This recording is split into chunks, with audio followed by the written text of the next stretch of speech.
explain it again. Slowly. The bake sale volunteers held their tongs mid-air. I was annoyed before I walked in, which is never good at a church event. My mum volunteered me for the Saturday bake sale because you're good at numbers, and my older cousin Renee volunteered herself as the boss of everyone. The fellowship hall smelled like sugar and crock-pot chili. Folding tables were lined with foil trays and price cards. Renee did laps with a clipboard and a smile that never reached her eyes. I kept my job simple. Cash box, tally sheet, Venmo sign. I told people, if you pay digital, write what you bought. Clean notes, clean totals. Renee hated it. She said it looked too corporate and replaced my sign with one that just said, Venmo at Hope Youth. No instructions, just bubble letters. An hour in, my Aunt Marla arrived with my mum and 2 other relatives. My mum hugged people like she owned the hall. Renee soaked up the attention. I was counting bills when Marla asked, sweet sharp, Ethan, you're doing the money? Tracking, I said. Renee laughed.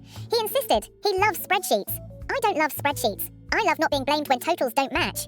The youth pastor, Greg, stopped by with flyers. He asked how it was going, and Renee said, loud enough for the volunteers to hear, great, unless Ethan scares people away with his little rules. A couple people gave polite laughs. I kept counting. Around noon, a woman paid with Venmo and walked off before I could ask what she bought. I called, hey, can you put a note? She kept walking. Renee gave me a look like I'd heckled a guest. Let it go, she whispered.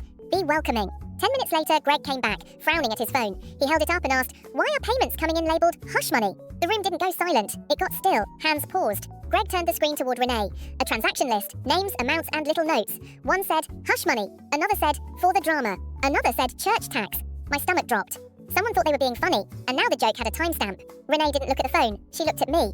Did you write that on the sign? She asked. No, I said. I told you to ask for normal notes so it wouldn't be this. She blinked once. So you were telling people what to write? I was telling them to write brownies or pie, I said. Not that. Greg kept his voice calm, but his eyes did the authority thing. We can't have childish notes attached to the youth account, he said. It reflects on the ministry. My mum touched my arm, light, like she was claiming me. Ethan, why would you bring Venmo into this? She asked, like the internet was my hobby. I opened my mouth to explain that Renee removed the instructions. Renee cut in, soft and steady. I told him to keep it simple. That tiny rewrite hit harder than Greg's tone. My Aunt Marla made a quiet, the sound of family judgment forming. Greg said, we'll pause digital payments, and he took down the Venmo sign himself. He didn't look at me when he did it. For the rest of the sale, people paid cash. They also watched me count it, like counting was the reason the mood changed. Renee floated around smiling at customers while I stood behind the box like a problem. After cleanup, my mum said in the parking lot, Renee does so much for this church, don't embarrass her. I said, she embarrassed me. My mum's face tightened. This is why you don't get invited to plan things, she said, like it was a neutral fact. Sunday morning, Renee posted a cheerful recap in the family group chat. Bake sale success. Thank you to everyone who helped. Then, she added, next time, no confusing payment stuff. Nobody replied to that line. They just liked the brownie photo. I drove home with my hands on the wheel.